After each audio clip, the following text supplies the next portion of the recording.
want to say first, both INRIA but also Nokia are important reasons that we as EIT Digital exist at all.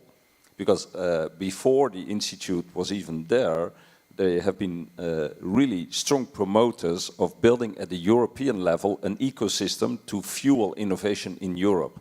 And that also addresses the topic that you brought. So I think without INRIA, Nokia and other large players, we would not be there. So that's for me already an important reason for being here with INRIA.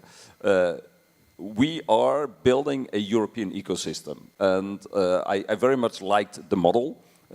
We of course are all scientists and we like to build models, but we also know that reality is not always complying exactly to the models that we put on slides. So if you look at innovation, it's pretty diverse nowadays. I mean, you see things straight coming out from science into the market, and you see things indeed going in a more global approach through an ecosystem and taking more time. So and this diversity requires a very agile ecosystem to support this, and that's what we are actually building.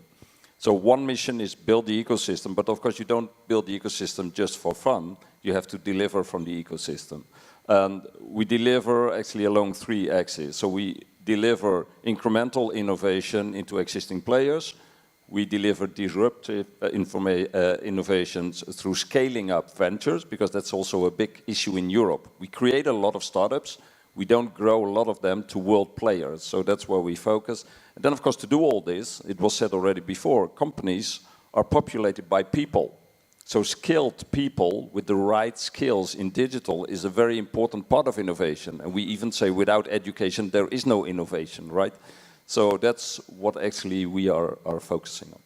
And you've got partnership with many European universities like Fraunhofer Institute, for example? Correct. So we, of course, here in France, we have a strong ecosystem with strong universities where we do education programs, PhD programs. We have 600 master students in our education programs across Europe.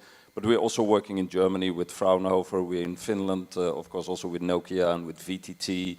And we work with Imperial College in London. So we are, meanwhile, in 15 locations in Europe, 14 in Europe, and 1, of course, you need to be in San Francisco if you want to stay connected to what's happening in Silicon Valley.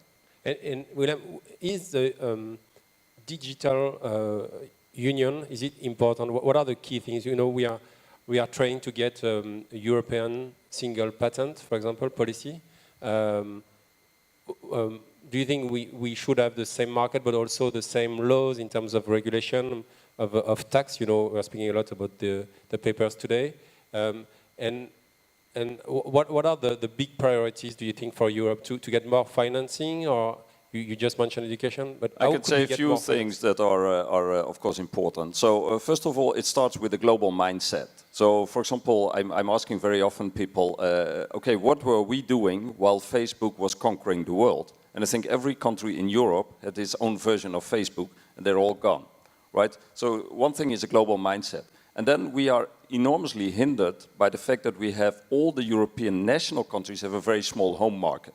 So if you want to play on a global market, you have to outreach from the beginning. And so you have to have this global mindset, but we have to build this digital single market in Europe. And we're working on it, but it should be much faster and going on. Then the other thing I think that we are lacking a little bit is, I mean, you can mobilize money if you have good ideas, and you can attract it from different places. We don't have enough know-how on how to scale up, so that is hampering us in Europe. And we are not good enough in keeping the talent in Europe. So we have a lot of good things that then are picked up and even swapped maybe sometimes into the US. And I think we have to do more here.